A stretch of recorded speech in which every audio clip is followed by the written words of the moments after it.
जय जय रामकृष्ण हरी. सर्वांना एक आग्रहाचं आमंत्रण आहे.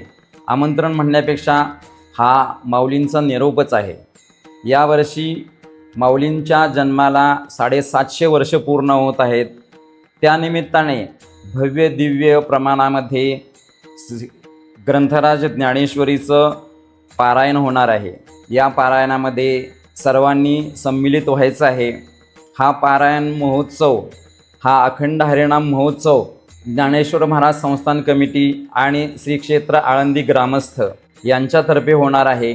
या उत्सवामध्ये सकाळी पारायण होईल, त्यानंतर कीर्तन आहेत, दुपारी ज्ञानेश्वर महाराजांचं चरित्र आहे, तुकाराम महाराजांचे चरित्र आहे, त्याचप्रमाणे नामदेवरायांचे चरित्र आहे. संध्याकाळी हरिपाठ, प्रवचन आणि पुन्हा कीर्तन आणि संध्याकाळी रात्री संगीत भजन असा भव्य दिव्य महोत्सव आहे. या उत्सवामध्ये सर्वांनी सहभागी व्हा, हजारोंच्या संख्येने सहभागी व्हा आणि या उत्सवामध्ये येणाऱ्यांची राहण्याची, प्रसादाची सोय विनामूल्य केलेली आहे. तेव्हा सर्वांनी हा व्हिडिओ पहा, ऐका, सर्वांना शेअर करा, जेणेकरून या उत्सवामध्ये सर्व भाविक येतील आणि या उत्सवाचा आनंद घेतील.